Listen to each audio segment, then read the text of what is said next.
Okay, today we will solve heat equation by Fourier series.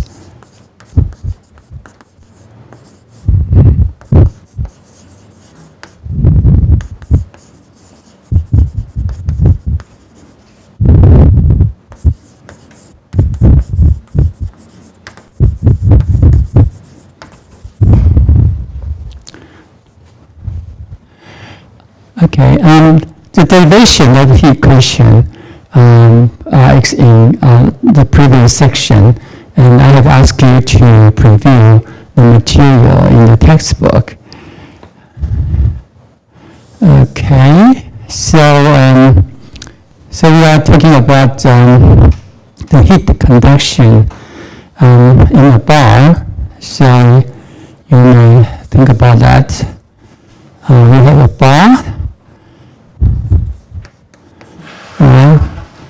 sitting on the positive x-axis, and from x equals 0 to x equal to L. Okay, so the length of the bar is finite.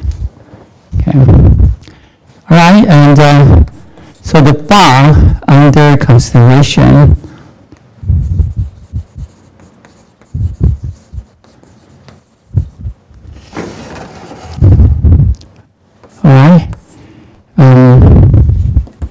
has the following property.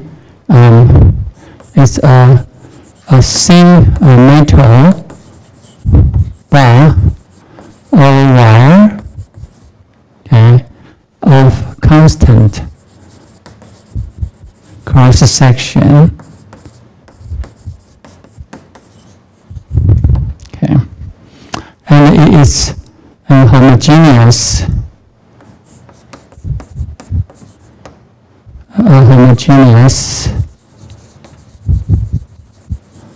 material. And the third assumption,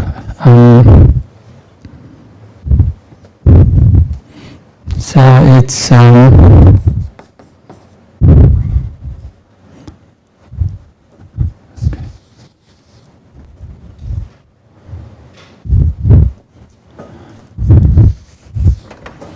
just homogeneous material and perfectly insulated laterally.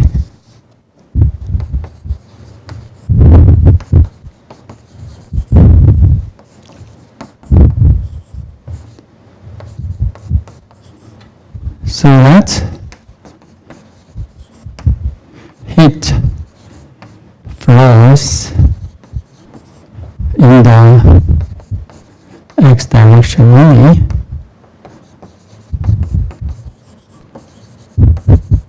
Okay, so that is the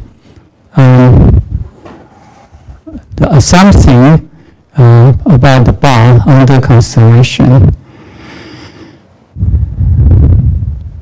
And it's U of xt is the temperature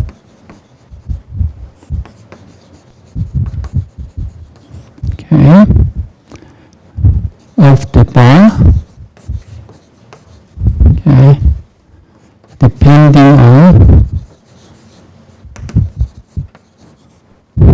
x in addition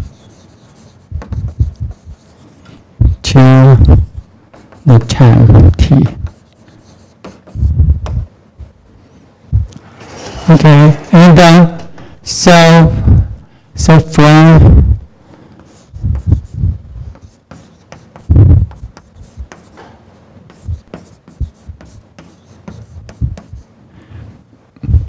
the derivation of the heat conduction in the bar, we have the one-dimensional heat equation.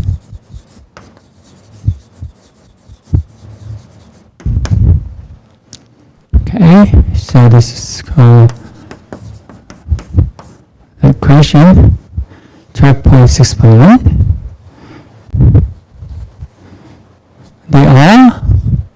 because it's a finite bar, so it has two boundary endpoints. Okay, so there are two boundary conditions.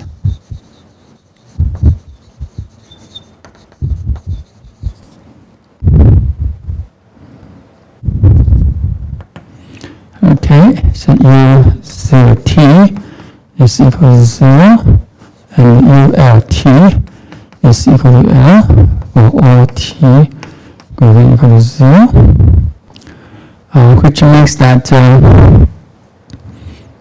temperature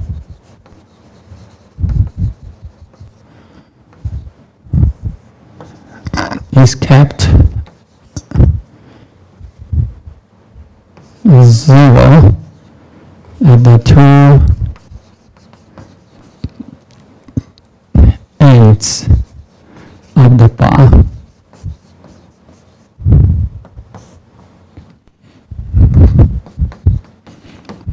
Right.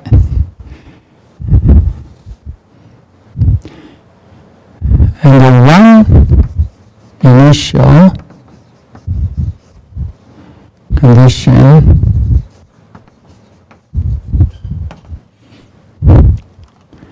which says that the initial distribution of the temperature, okay,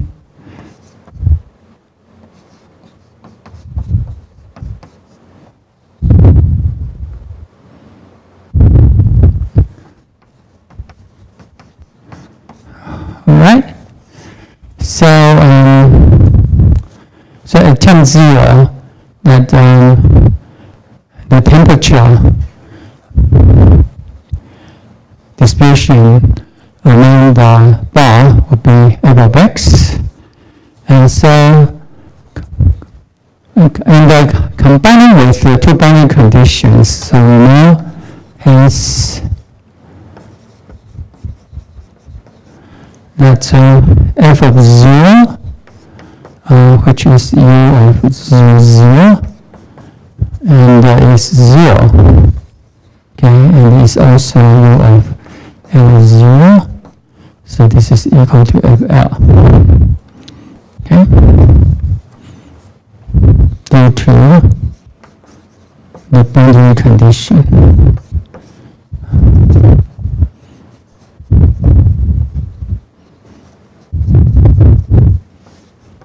Okay, so we have here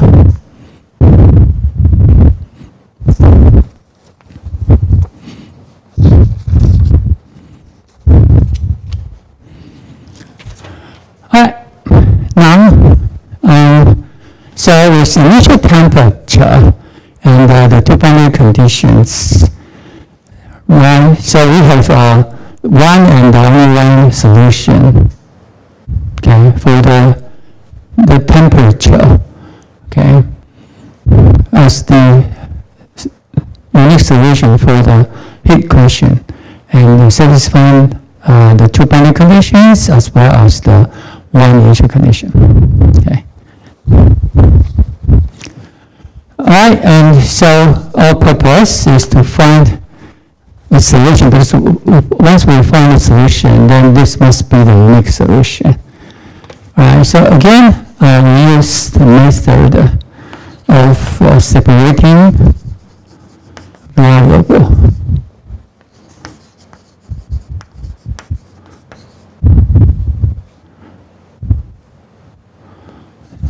To obtain two ODEs.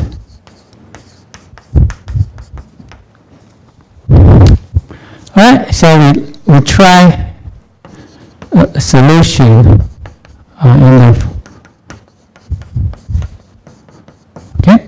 as a product of a function of x and the minor function of t. Okay. Alright, and so now we have becomes 2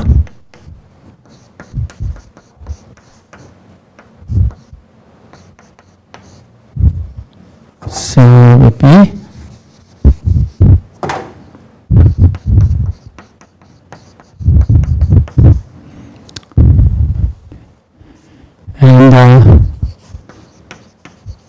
the second order positive derivative becomes 2. The same with the derivative of f of x multiplied with g of t. So that's with now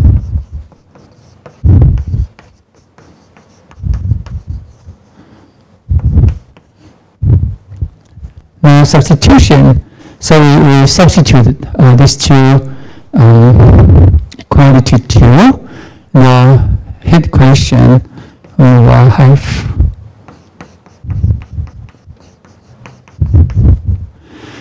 equal to 2.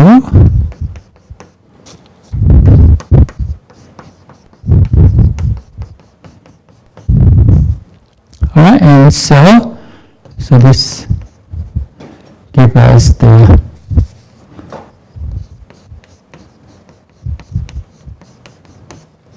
divided by c square g of t equal to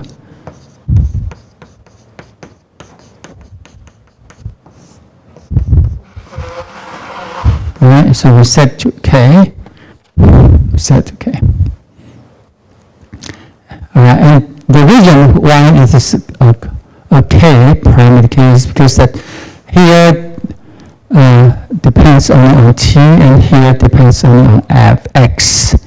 Okay, and so by the equality we know that they must be equal to k. Alright, so again, so we have 2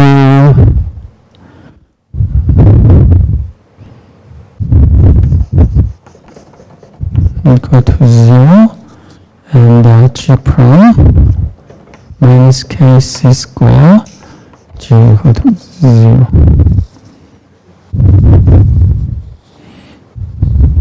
Okay, so we now have 2 ODEs. Okay, we have 2 ODEs. Yeah.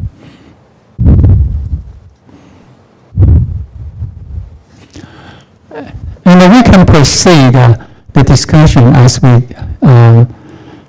did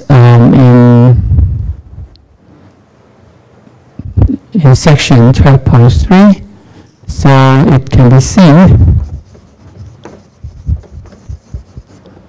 that for k equals 0 or k greater than 0, the only solution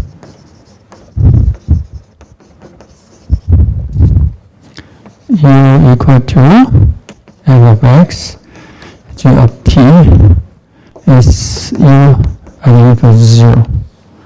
Okay.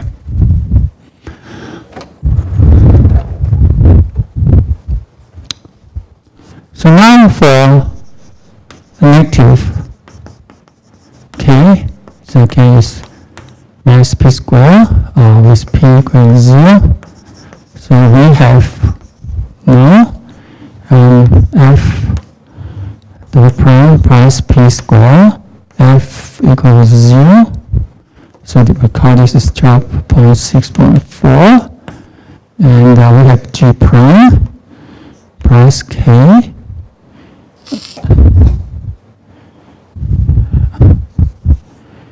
plus cp square g equal to 0, 12.6.5.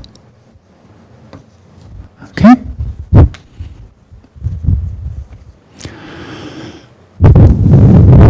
Okay. So now we have and p here, p is positive. Okay, as we note here.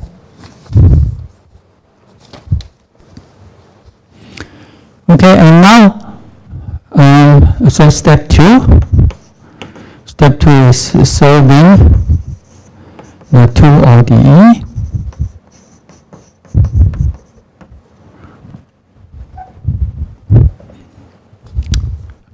Now, from the 2 boundary conditions,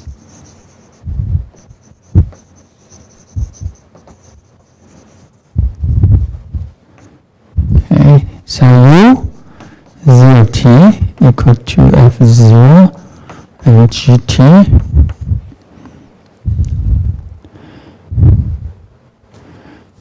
and ULT equal to FL and GT equal to 0. Okay.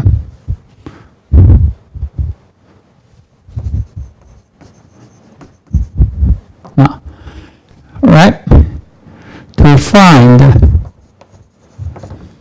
non-trivial solution,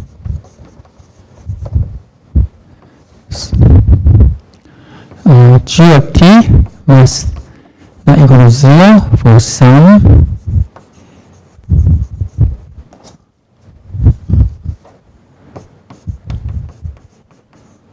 okay, so this is true for all t equal to 0, and for some t in here, so g of t must be non-zero. Otherwise, if g of t is 0, then if g of t is identical to 0, then u is identical to 0, which becomes to be non-trivial solution. Okay.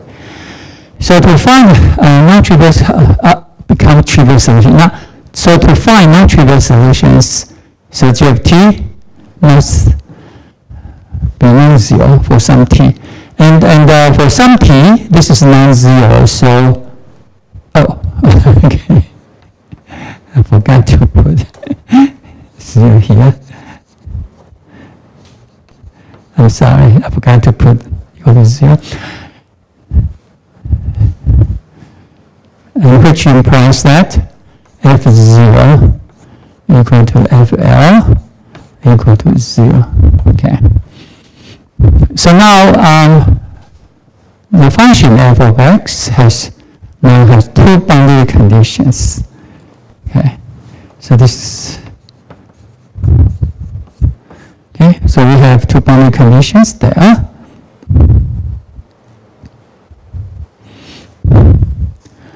Now from here,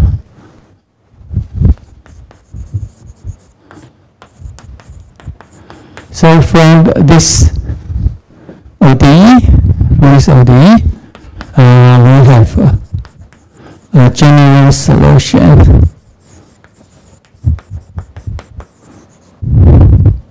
F of x equal to A cosine P of x plus B sin P of x.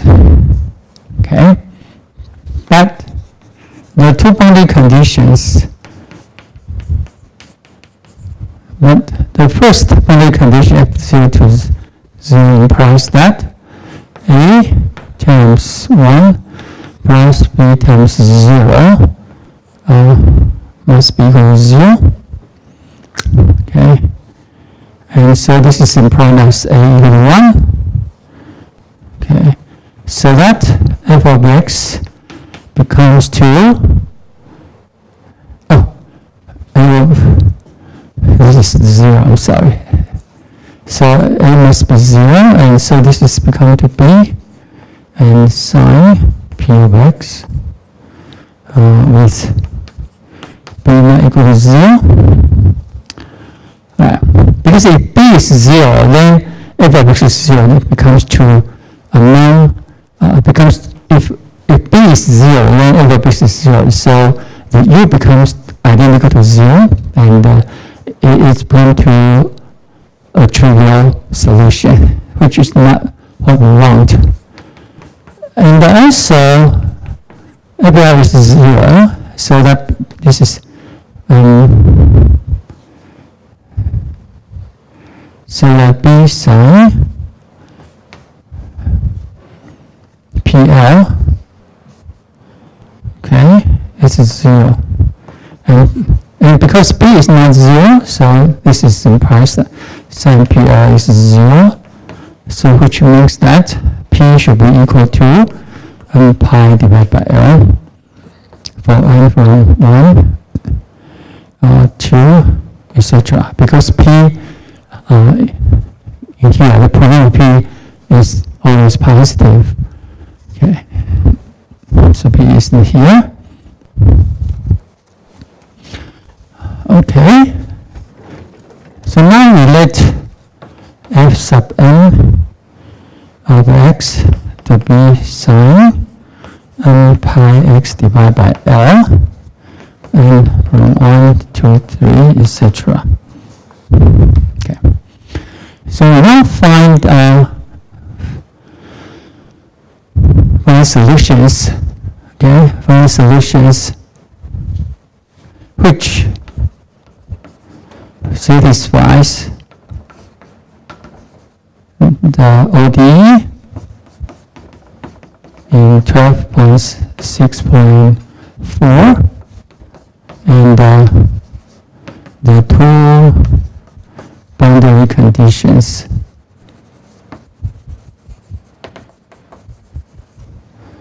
in 12.6.6. Okay, the two boundary conditions. Okay.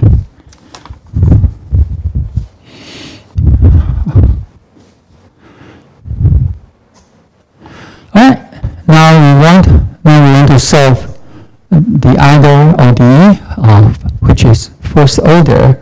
So now with P equal to n pi divided by L, okay, n is in here. 12 point, the ODE in 12.6.5 becomes, okay, so that this ODE becomes G prime plus C n pi divided by L square G equal to 0. Alright, and for simplicity, we will write with lambda n is defined to be Cn pi divided by L. Okay. Now because this is the first order, so a general solution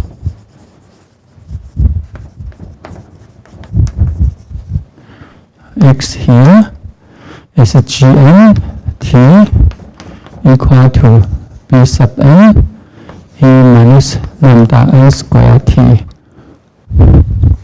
Okay, for n in here. So this is a general solution we have.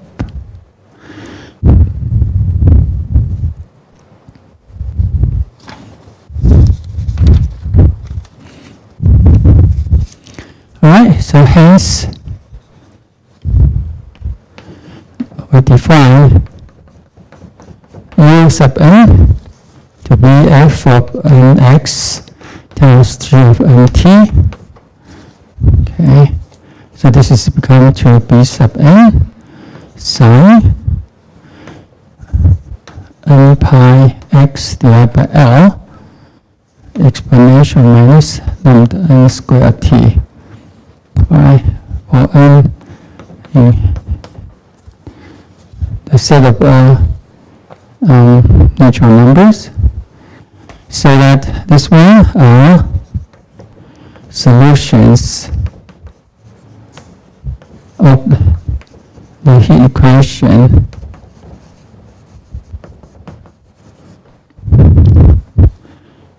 in 12.6.1. Okay, satisfying the two boundary conditions in 12.6.2.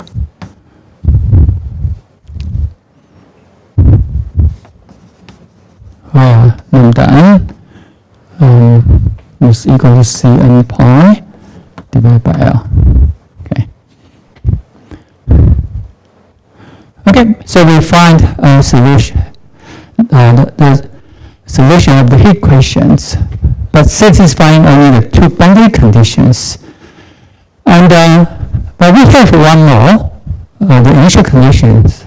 Okay, so we need the initial conditions.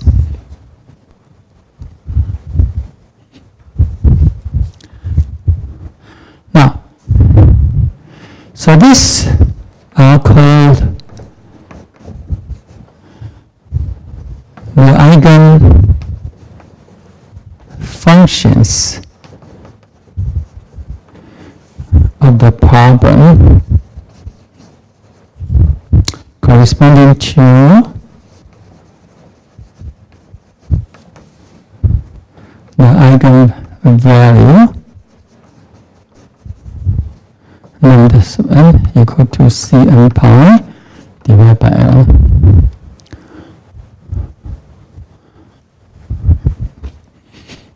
Any questions? Right, so we can see that this is two steps are similar to the steps we considered in section 12.3, where we solve the one-dimensional wave equation. Okay.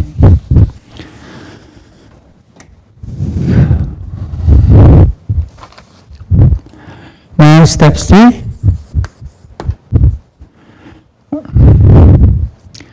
Now solution. So now we want to find the solution of the entire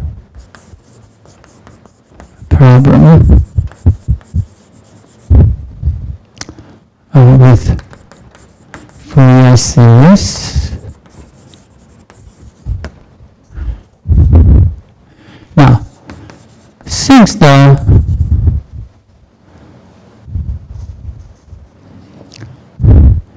heat equation in 12.6.1 and the two boundary conditions in 12.6.2 are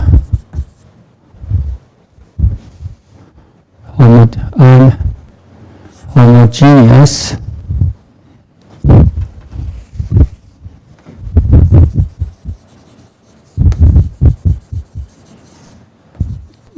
and the linear. Okay.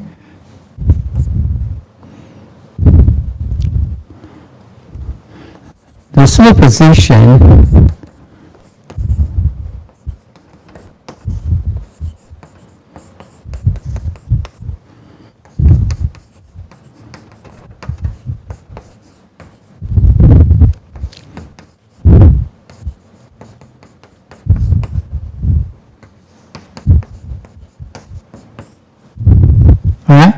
so the superposition of UN, okay, is also will also satisfy the PDE in 12.6.1 and the two boundary condition.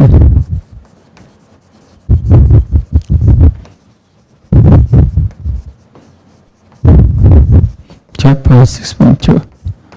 Okay, so this is important. Okay, if either the PD or the boundary condition is not homogeneous, then we can't use the superposition. Okay, so superposition is legitimate is because that both the PD and the two boundary conditions are homogeneous and linear. Okay.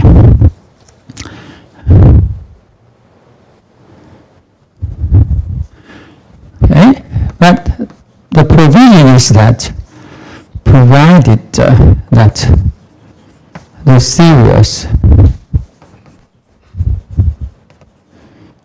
converges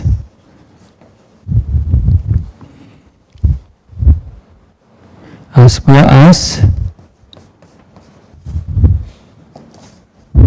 so the series converge as well as the series of termwise partial derivatives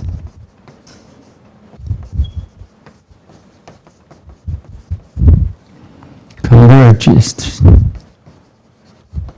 to the corresponding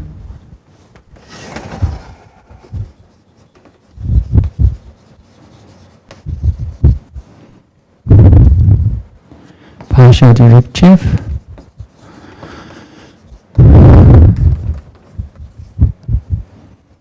of the sum U of xt. Alright, so you may apply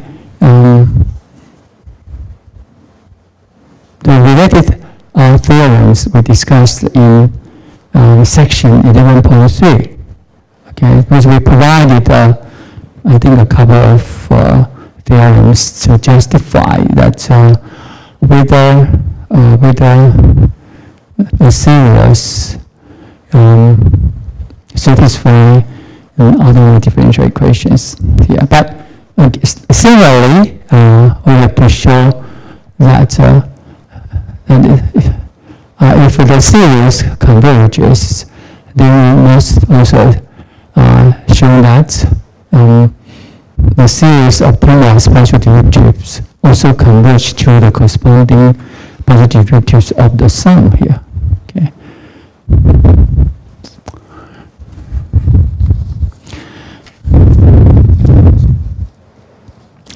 Okay. Now then the initial conditions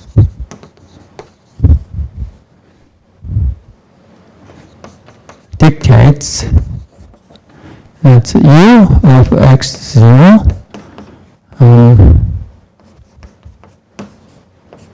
Bn psi n pi x divided by L is equal to f of x. Okay, and if we look at here, and remember in chapter 11, section number 2, there we consider half-range representations,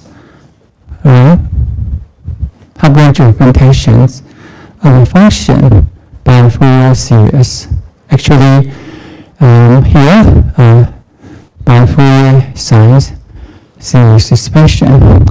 So which is the Fourier sine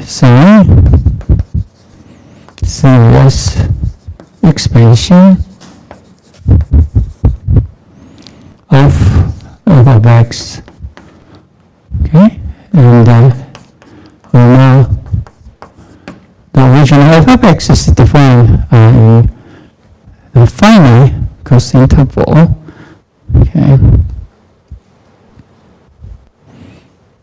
we know that Bn is actually equal to this integral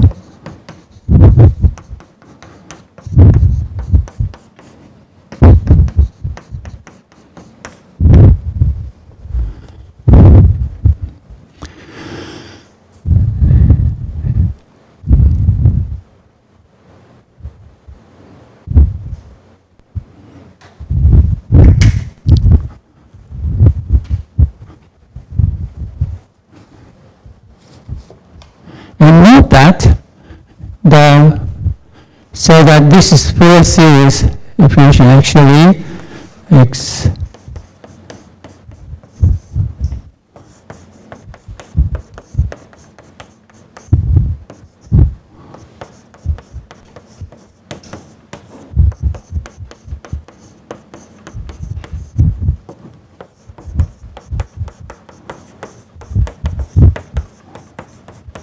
okay. So this some series corresponding to this odd periodic function. And note that that it is quite suitable by using the odd periodic function.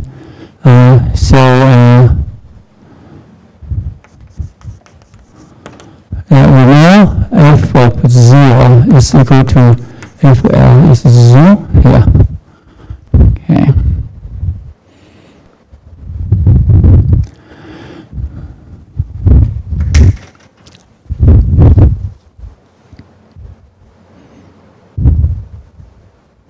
And the existence and the uniqueness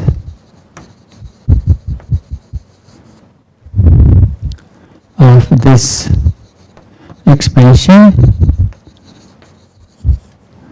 can be established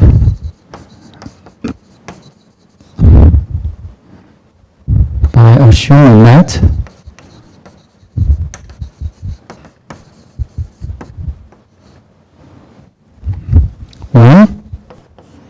f of x is piecewise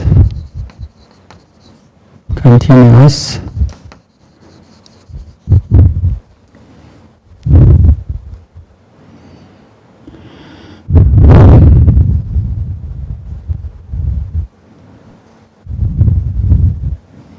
and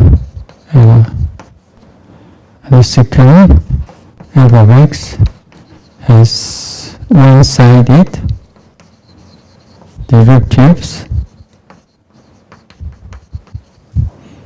at all interior point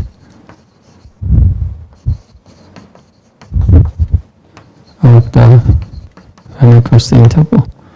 Okay, right.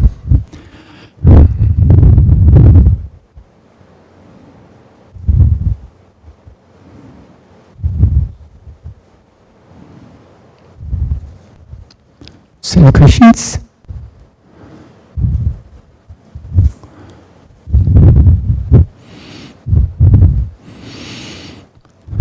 So once we find the BNs here, okay. So we know that the theories will converge to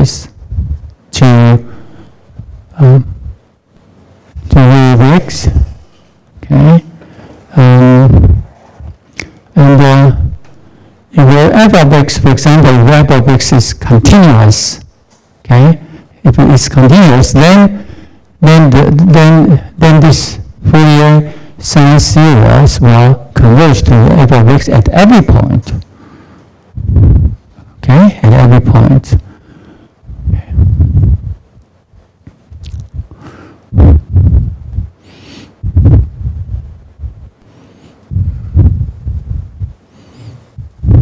So that the series converges,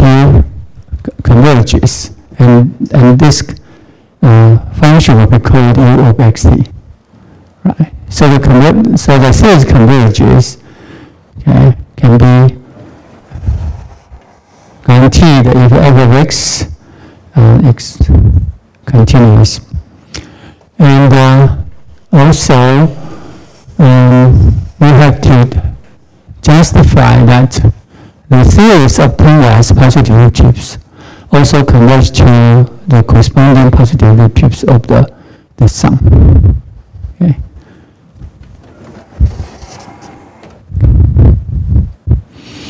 Okay, so in the next documentary exercises, I will ask you to do the justification.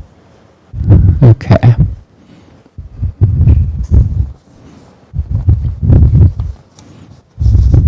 Any questions?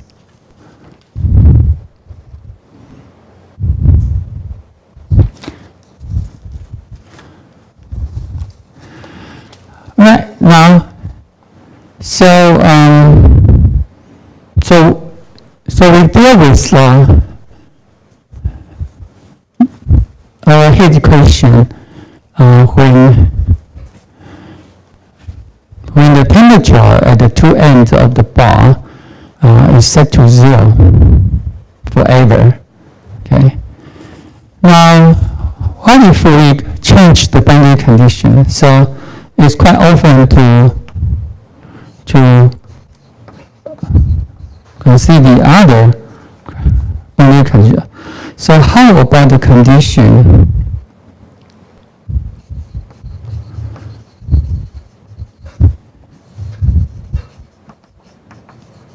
that both ends of the bar, both ends of the bar are insulated. Okay. Insulated means that there is no heat flow out of both ends. Okay, so that means the insulation, no heat flow. Okay, and if you have studied section 12.5, we will know that the rate of heat flow, okay, is proportional to the gradient, okay, of the temperature.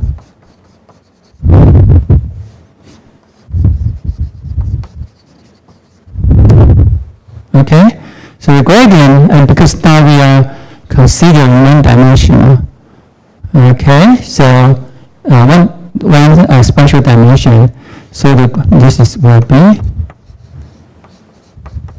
okay, so the gradient of the temperature is actually the force of the partial derivative of u with respect to x. Okay, so the rate of heat flow. Okay. Now,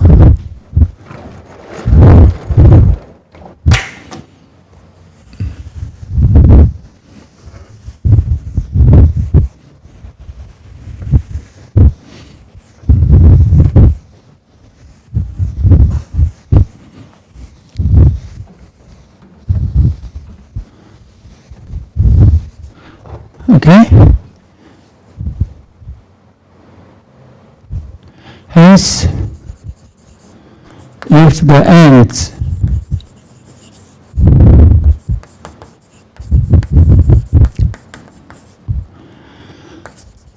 are insulated, i.e. no heat flow,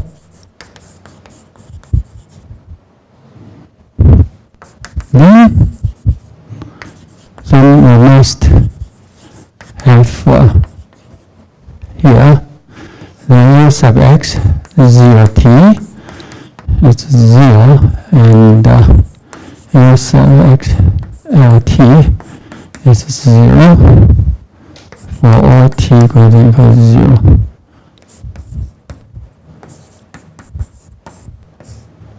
Okay.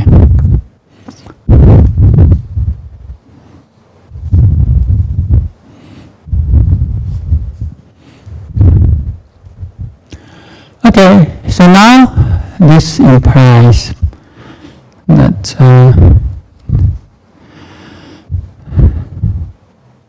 so with u of xt with separating variable, so with separating variable, so we know that df of dx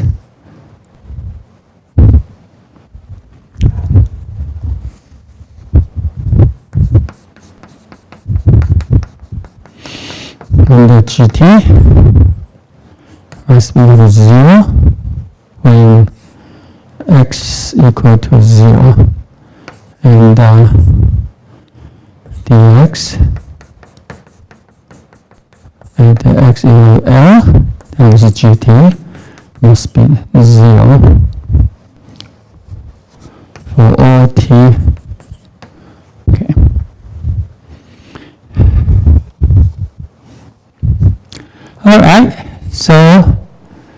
So that we have so to have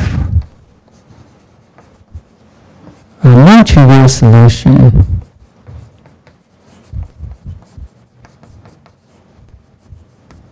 G of t must be non-zero for some t in infinity. Okay. So this implies that f of f prime 0 is 0 and f prime L it's L. It's 0. Okay, so this is 12.6.8. Okay.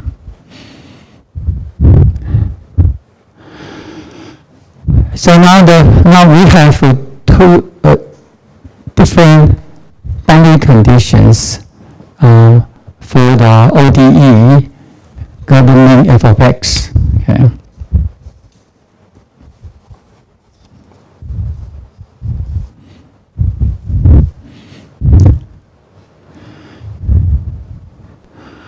Okay, and if we repeat our steps, the previous steps, we know that for case 1, k is equal to 0. Okay, and the case 2, k equal to negative must be. Okay. Then so f of x, and we have ax plus b.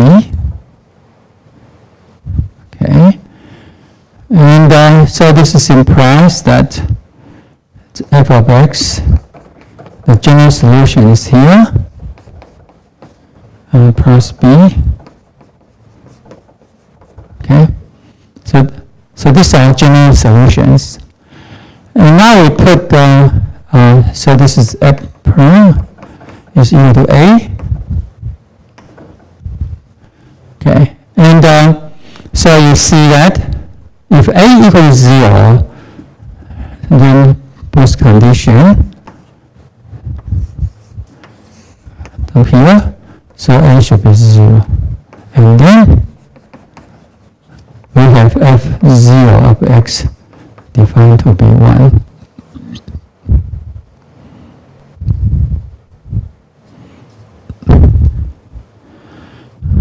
Okay. Now, so this is implies f prime x, which is PA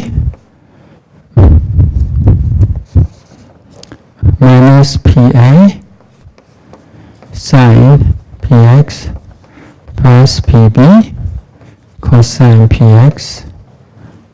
Okay, and this one go here.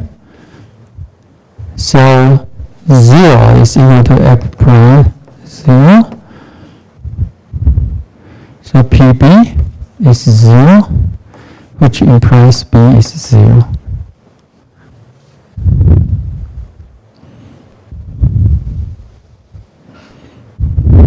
Okay, and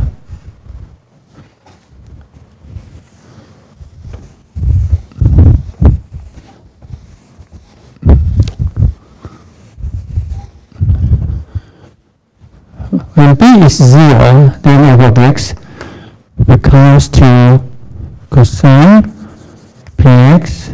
Okay, and once again we apply this one. Go here. So f prime L 0 equal to f prime L. So this is P minus P sine Lx, and so this is PL, So minus P sin PL is 0, which implies that sin PL is 0, which means P is equal to n pi divided by L in here.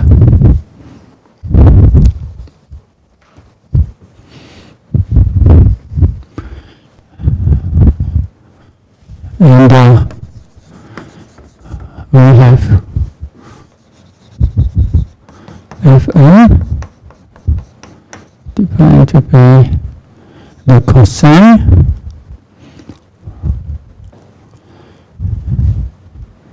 n pi x divided by L.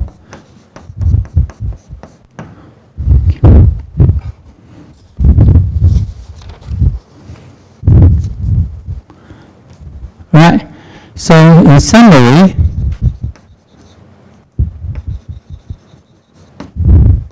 Fn x cosine n pi x divided by L with n from 1 to 0, 1 to 3, etc. So n equal to 0 corresponding to 1, the constant function here. So f0 is equal to 1. It's cosine functions. Okay.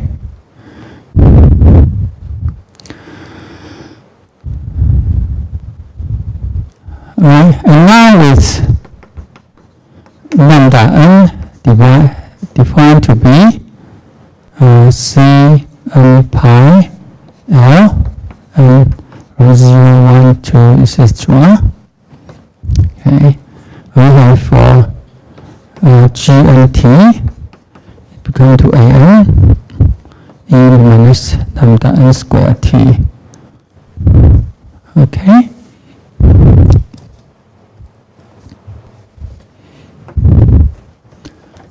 So now u n t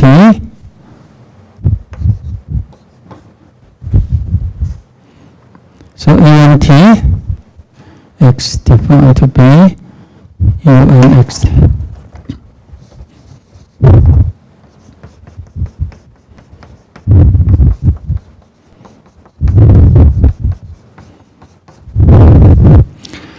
so this is an cosine n pi x divided by L e minus lambda n squared t.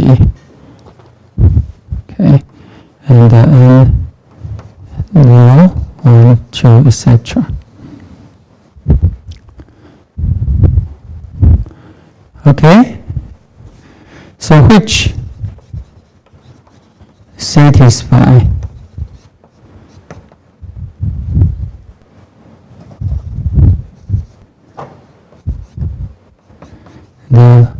the PDE and 12.6.1. Alright, so it satisfies the heat equation and the two boundary conditions. The two boundary conditions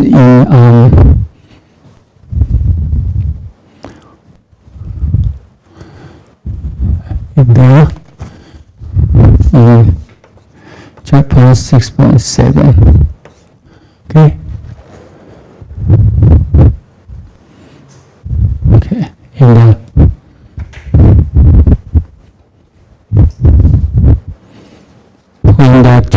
when both ends are isolated.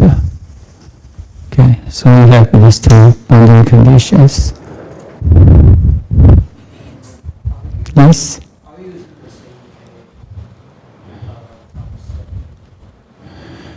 Well, we have, because for step one we use the separated variables, so we obtain two ODEs there. Yeah, and then in step two, when we solve the first ODE, which is the second order, we find that for K is positive, there's no trivial solutions, but when k is 0, this time we have one solution. Okay, we have one solution, and this solution is a constant solution. Okay, from the put boundary conditions derived from 12.6.7. Okay, which is 12.6.8 here. So we have put boundary condition for the first derivative of f of x. Okay, and so we have a constant solution here for k is 0. And for k is negative, now we have again a lot of solutions, but now it's cosine function instead of the sine function before. Okay, so that now we have solutions of the heat equations satisfying the two boundary conditions there. But each of them, it may not satisfy the initial conditions. So we use the superposition of these conditions.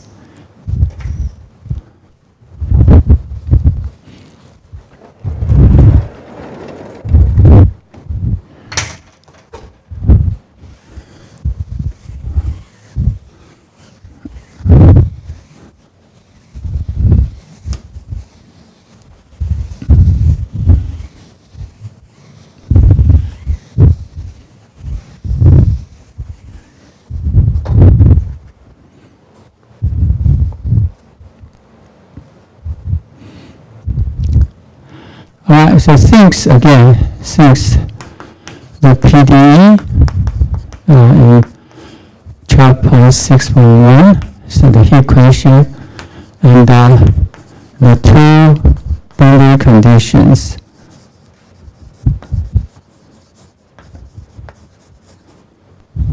in homogeneous and linear,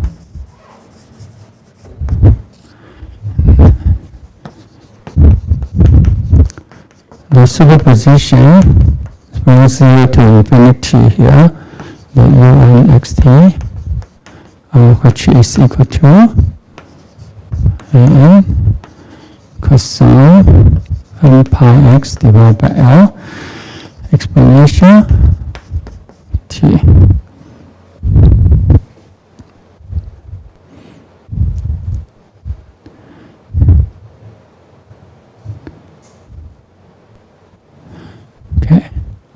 So the superposition satisfy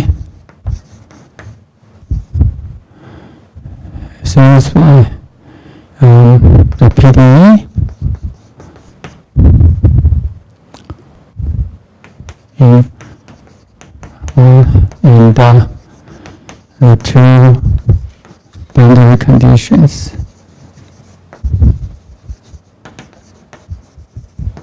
In 12.6.7.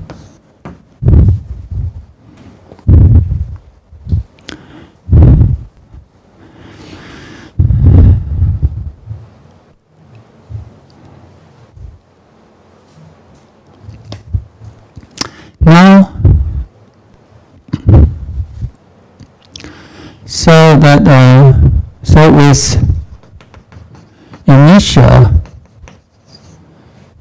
the initial condition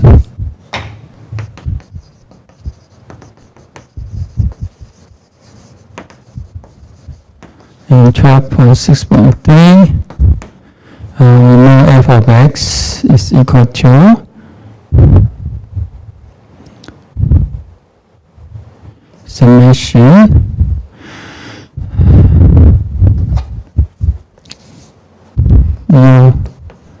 u0 n from 0 to infinity an and the cosine n pi x by L. Okay, for x in L.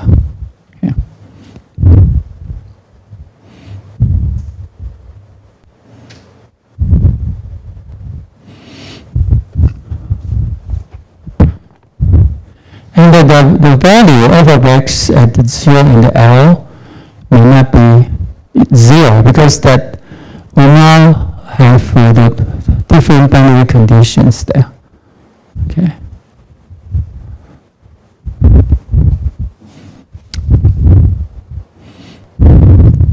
Okay. So which is the now Fourier cosine series expansion of f of x. Okay? And here we define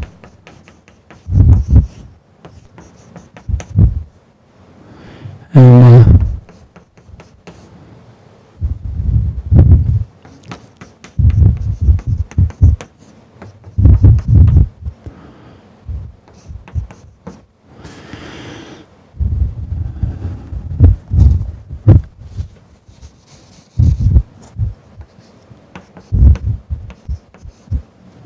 okay, and the f of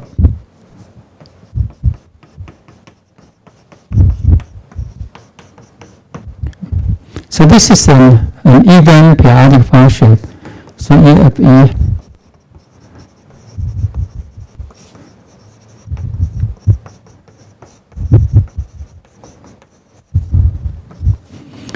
with a period to L. Okay, so we have. So this is the actually the half-wave expansion, half-range expansion there. With A0, 1 over L, 0 to L, f of x dx. And AN equal to divided by L, 0 to L, f of x cosine n pi x L dx for all n in n here.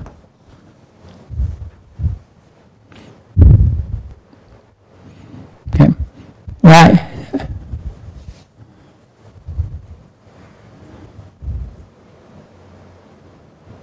Oh, I forgot to provide it. That I think I have to give provided that the series converges and the series of termwise partial derivatives converges to the corresponding partial derivatives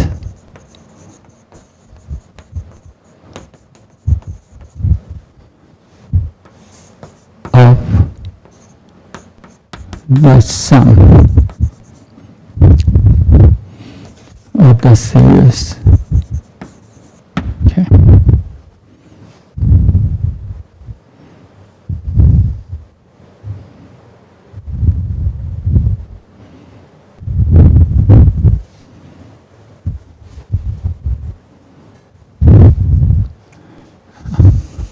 I think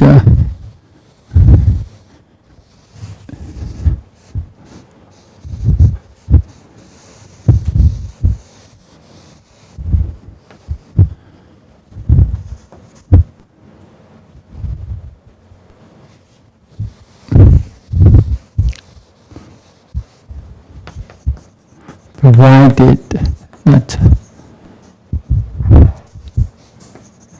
the series converges and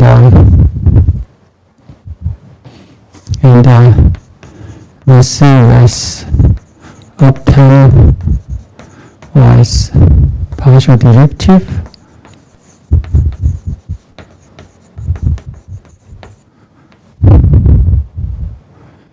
converges to the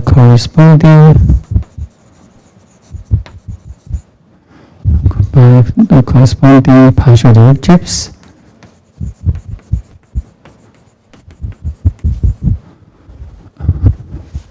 of the sum of the series here. And now is the initial condition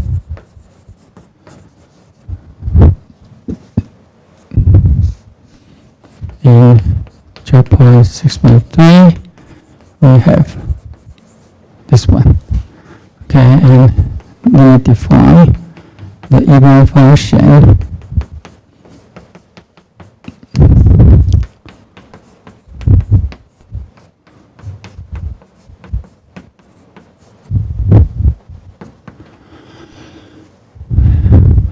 okay.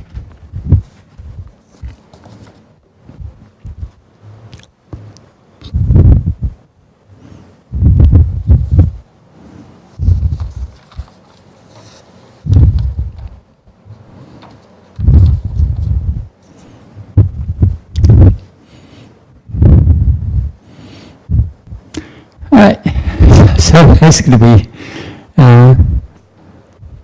using superior variables, we are able to find a solution. Okay. And of course, that the justification of the convergence can be, the convergence of this series can be guaranteed by our Fourier series representation theorem in chapter 11. Okay. Okay. So, for example, if f of x is continuous, okay? If it's continuous, then this Fourier cosine series will converge to f of x at every point. Okay, first of all. Okay, and then so this series will converge, right? And but you have to check the series of pairwise partial derivative converges by applying the theorems in sections 11.3. Okay. And you have to justify them case by case, right? Because it depends on the AN, the coefficients. So I believe you already obtained experience, right, from the examples from the recommended access in section 11.3. Okay. So you know how to do it.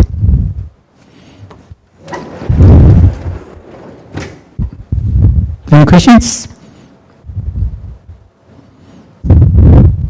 So if no questions, then we take a break up to 2:40. Okay.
So at the end of this section, we would like to discuss some limiting behavior of the two-dimensional heat equation. Okay.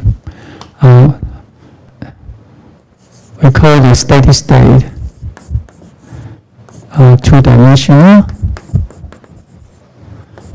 heat problem. Right. And we will see that we will have a two-dimensional Laplace equation.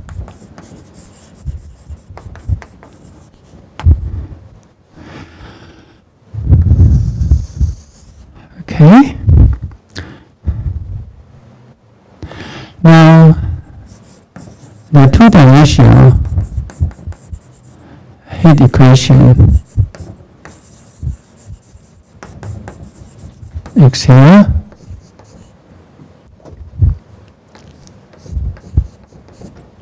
which is equal to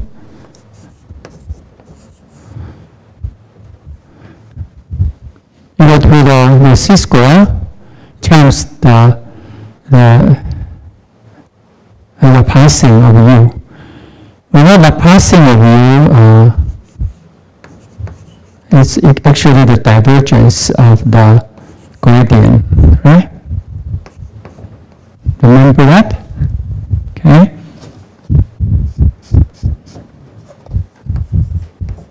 So it's the divergence of the gradient of U. Right, so that it is a scalar function. The gradient of U is a vector function, right? A vector field, you can say that. And then when you take the divergence, it becomes to a scalar field or a scalar function. So the processing becomes to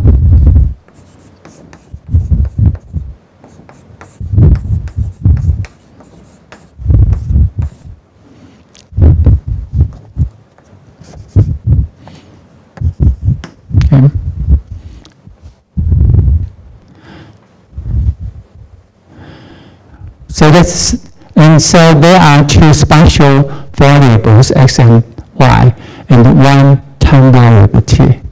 Okay, so u is a function of three independent variables. Okay.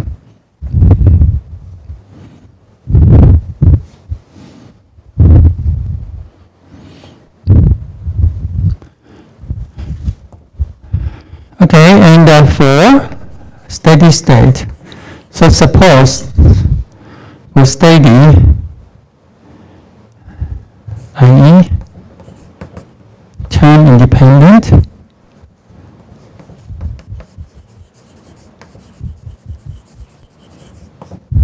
problem.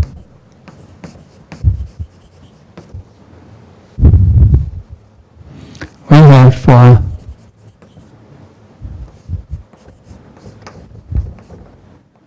equal to 0,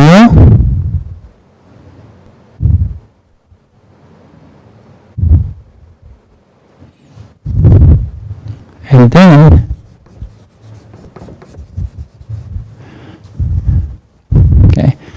steady means that the solution becomes to be independent of time.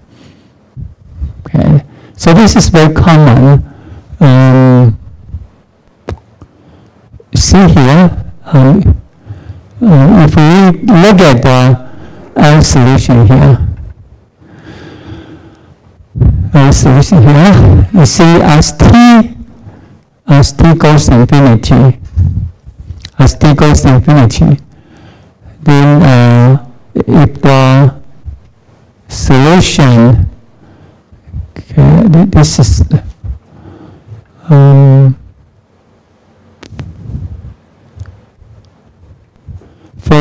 for the eigenvalue which is positive. Now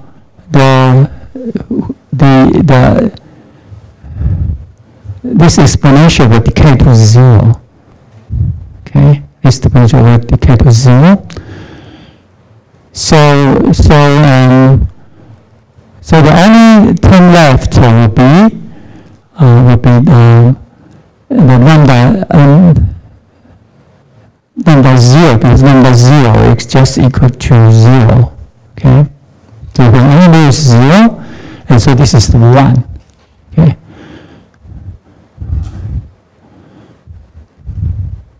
So then you have, so for t goes to infinity, most of the terms will, almost all the terms will goes to 0, except that n equals 0. For this solution, you can see. Okay.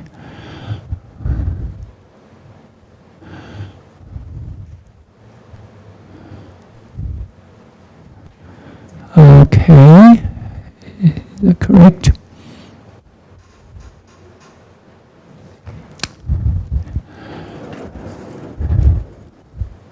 And so that's quite similar in here, that we usually have a steady state solutions. So if such solution exists, then the first order partial is 0. Okay, this is 0, and then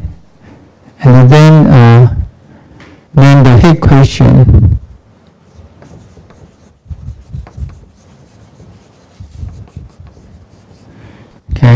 becomes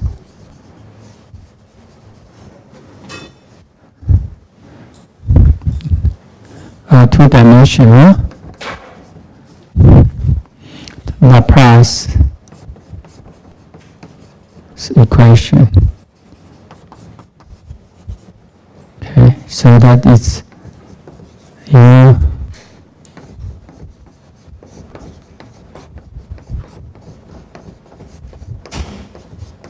equal to 0. Okay, so that we have to say this is 12.9. Okay.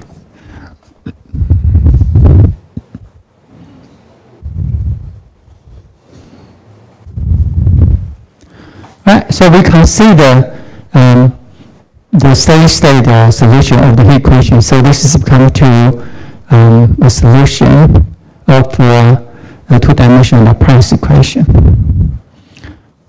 So now we will solve the Laplace equation in a region which is rectangular with boundary conditions.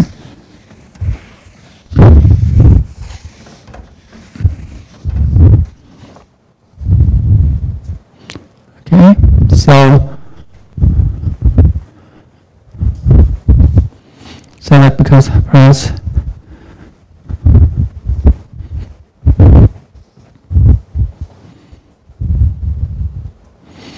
so we will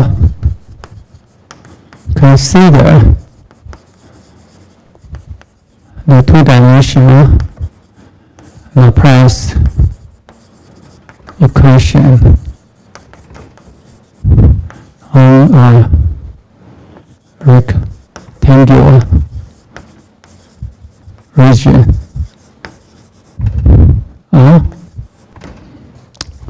Okay. Alright, so we will have rectangular region R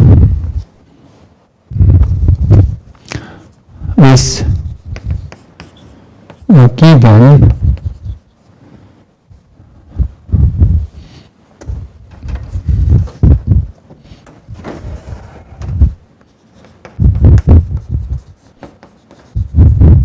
with a given boundary condition on the boundary curve C of the region R. Okay, so the boundary, and the boundary actually is the rectangle. Okay.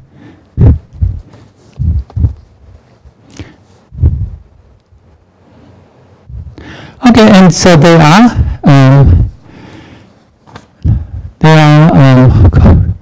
few boundary value problem. So now the first boundary value problem, usually called the Dirichlet. So the Dirichlet problem. If U, X, Y, X prescribed on C. Okay. Right, so it is the solution itself is specified on the boundary curve, and so this is called the Dirichlet boundary condition.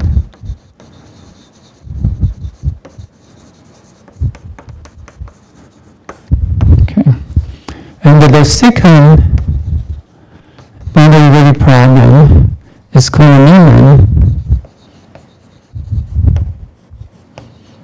problem. If the normal derivative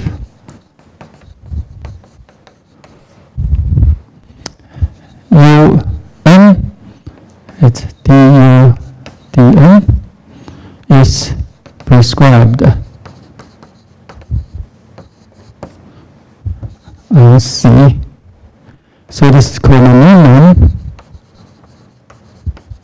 boundary condition.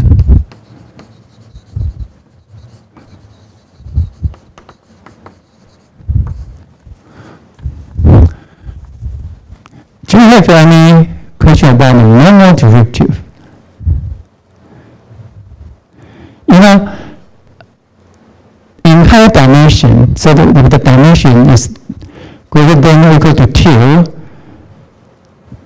the derivative we consider are usually called the directional derivatives. Can you remember that in here? Yeah, you are so familiar. So last year, right, when you learned the second semester calculus, I believe you learned differential and differentiation and integration over functions of several variables. So if you are in 2-dimensional, 3-dimensional, or even higher dimension, the derivative defined is actually called directional derivatives. And the partial derivatives are just spatial directional derivatives only, right?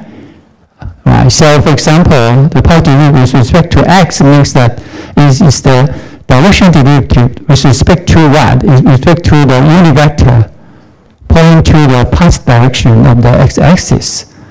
Okay, and the partial derivative with respect to y is the directional derivative with respect to the direction pointing to the positive y-axis. Okay, so that there are many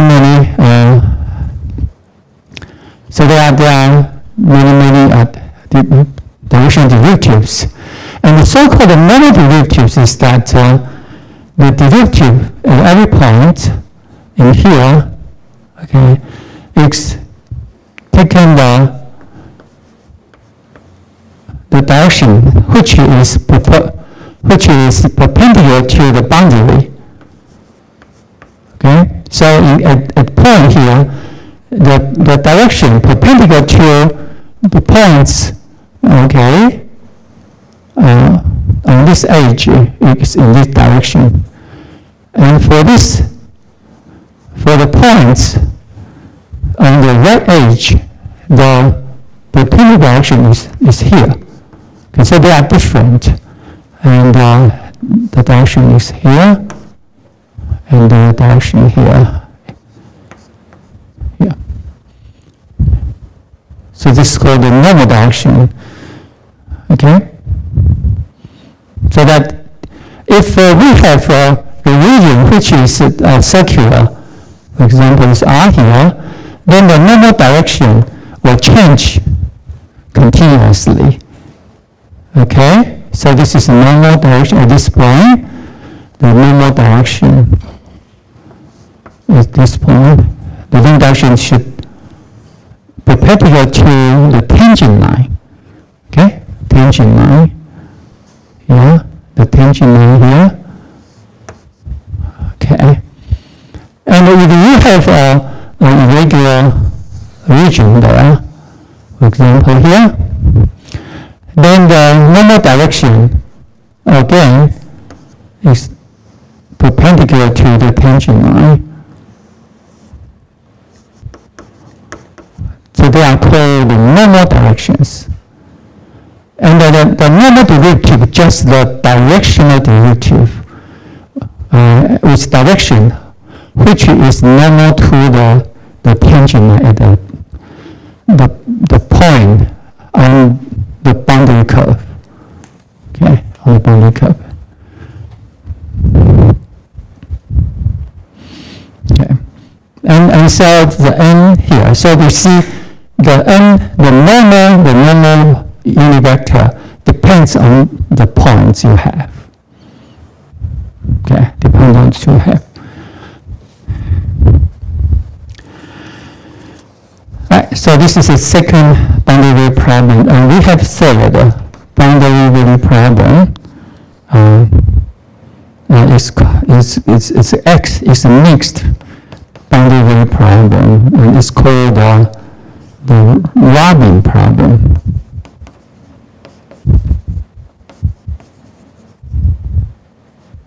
If U is prescript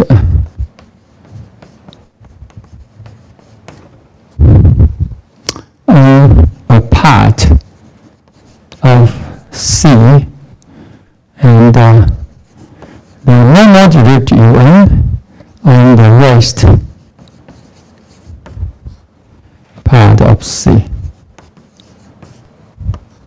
So usually we call this as the mixed boundary problem.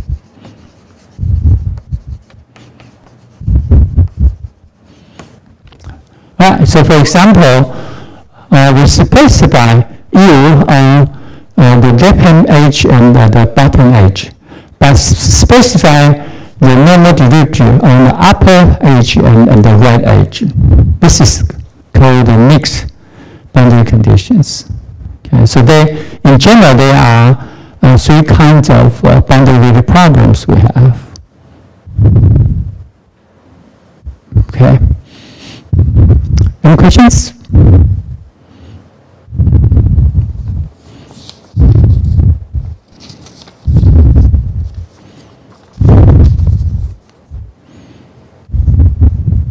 Okay, now we consider that the Dirichlet problem.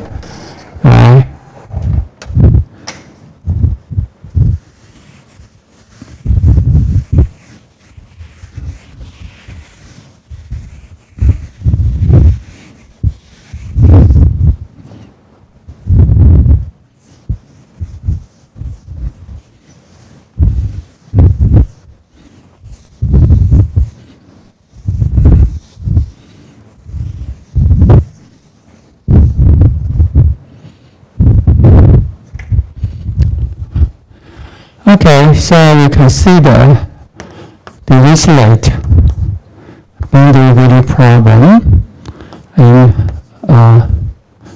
rectangular region.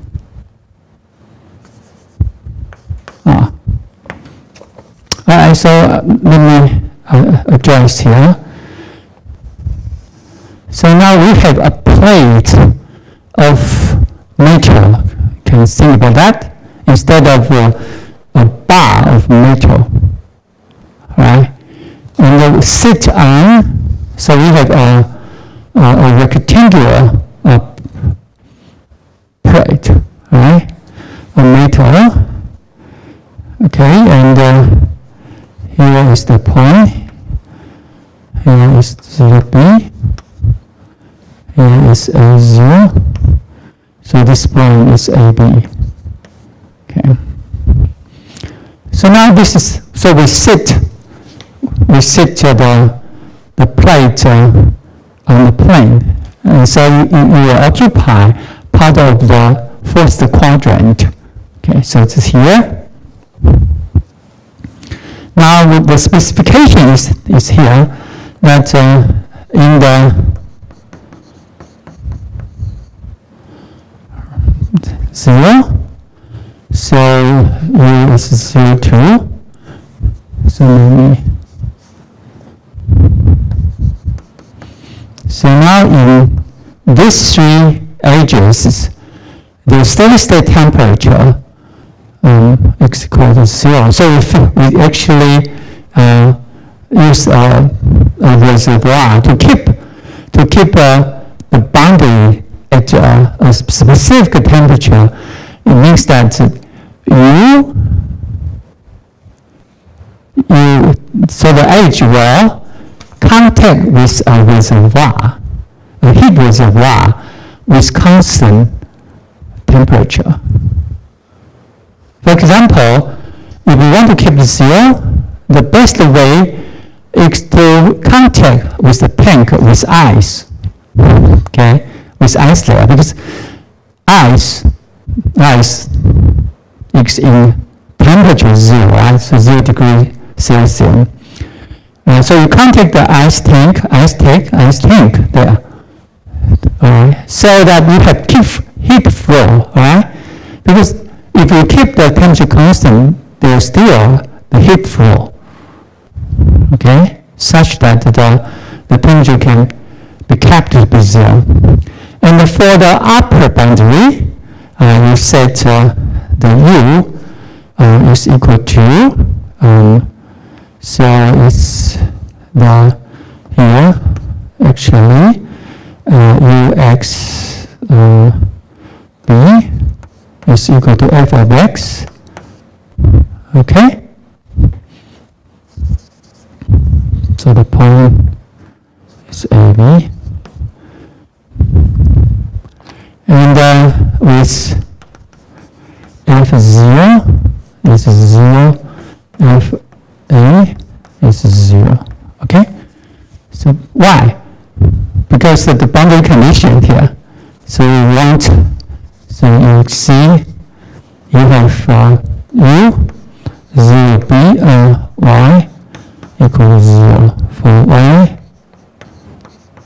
B. And you have UA that's 0 for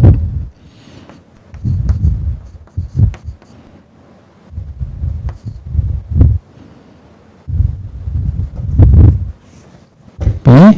Okay, this is the boundary. And U X 0 is 0 for X between 0 and A. Okay. Okay, so this three boundary, and the other boundary have this one, and we need these two boundary conditions, right, to make sure that these three edges at the 0 temperature.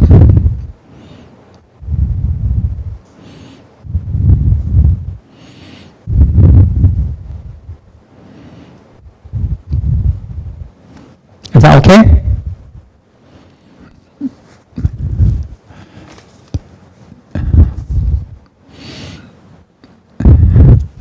Okay, so step 1.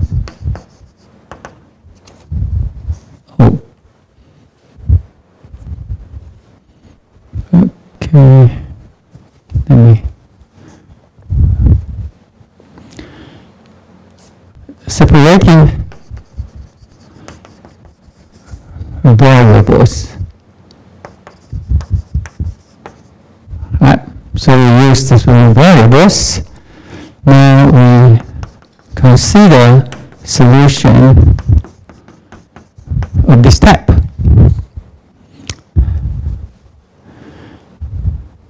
Okay, so you consider solution of this type.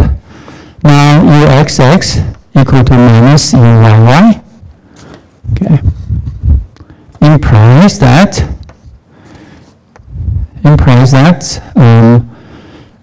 these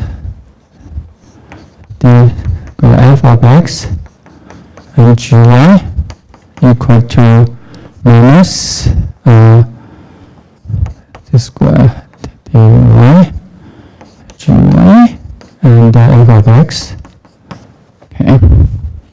And so this is implies 1 of f of x. Okay. And this square, the second derivative is equal to minus 1 over g of y. And this square dy.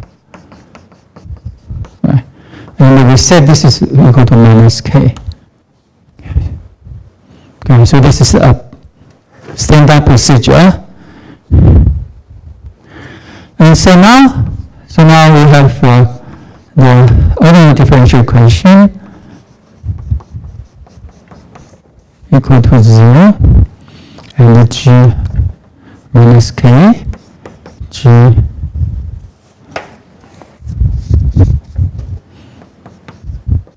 is 0. Okay, so we have two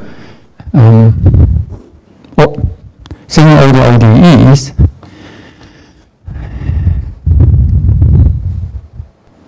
And we have, so the boundary condition. So now we have,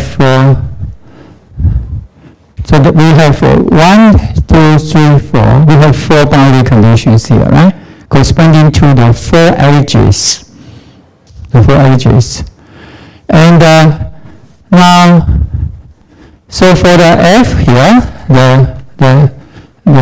the x coordinate here, we have for that the f0 equal to 0 and the f of a is equal to 0. Okay.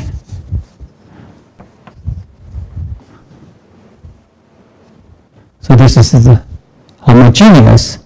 So we see that these three boundary conditions, they are homogeneous boundary conditions. So homogeneous boundary conditions is very suitable, right, for superposition. Okay, but this boundary condition is not homogeneous. So we should be careful about that.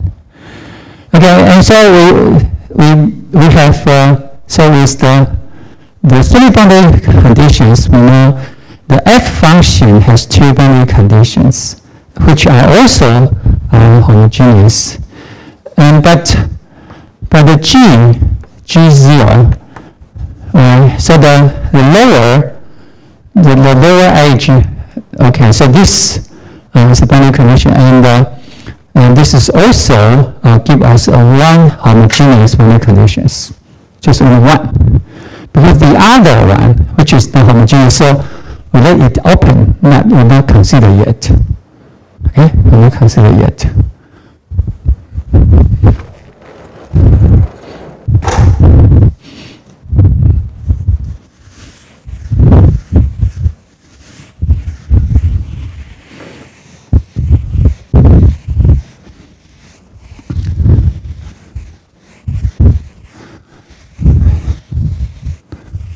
Okay, so we see that we can determine the f function uniquely. Okay, if it exists, if for some k, if it exists, we can determine the function uniquely because we have 2 boundary conditions for the second order. But for this second order ODE, we have only one condition. So there is 1 degree of freedom. Okay, 1 degree of freedom in the solution of this single order ODE. Okay.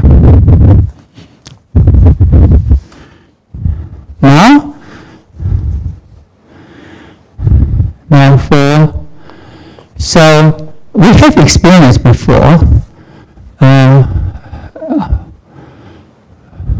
if k is 0 or positive,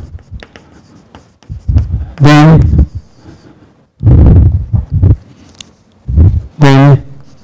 there is no non-trivial solution of f of x, right? So that's no non-trivial solution of u of xy. Right? So, and for k is negative, so we will use that as n pi a. Okay, so if k is minus p square. Okay, we have, so we have experience, right? We know that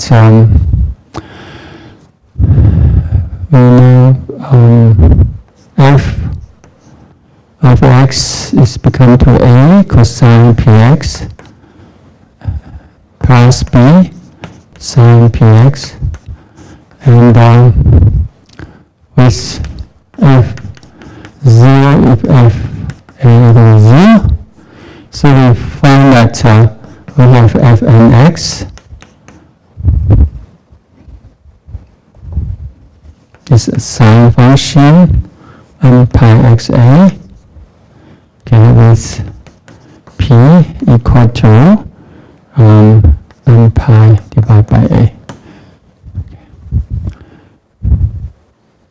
Okay, so we have solution there, and for O n in capital N. Alright, so now we have n pi a square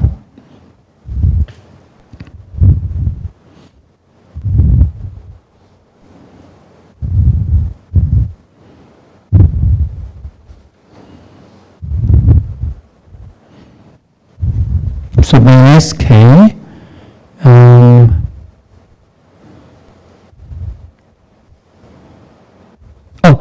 by the way, I'm sorry, it's my mistake. It is negative. Sorry about that. And if k is positive, yeah, because I use plus k here, so k must be positive to have non-trivial solution. I'm sorry. So if k is 0 or negative, then there's no non-trivial solution for that. Now if k is positive, then we have these solutions. So, okay, so p is positive, so we have this one. Okay, and this solution has a general solution, okay, which is Gn y equal to an e n pi y divided by a plus bn e minus n pi y divided by a, okay, for all n in n. Okay, now but with the g0 to 0, right? So when we put g0 to 0, so we have the bn. So when we put 0 there, so we have an. So we have an plus bn is 0. Okay, and which means that bn is equal to minus an. Okay, and then the gny becomes to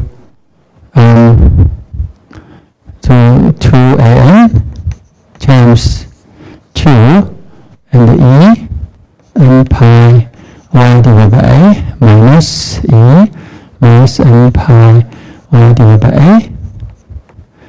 And this is the hyperbolic sine function. So this is 2an, and the hyperbolic sine of n pi y divided by a. Okay, O n in n. So we have this one. Okay, so we have 1 degree of freedom there, and so that the un xy defined to be the f1 x and the g and y. Okay, so this is an star and the sine n pi x divided by a, and the hypersine a n pi y. Okay, so we have that, this one. Okay, so which satisfies the Laplace equation. So Laplace equations in where? In 12.6.9. Okay. And the three homogeneous boundary conditions.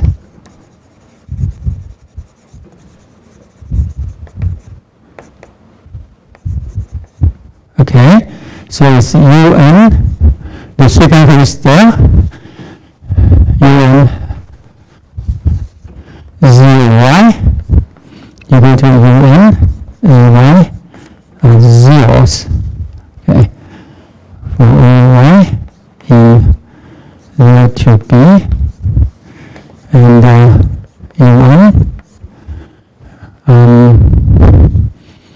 x0 equal to 0 for all x in 0a. Okay. So now we have so-called eigenfunctions, okay, satisfying three boundary conditions, right, on the left, right edges and on the bottom edges, and satisfy Laplace equations already there.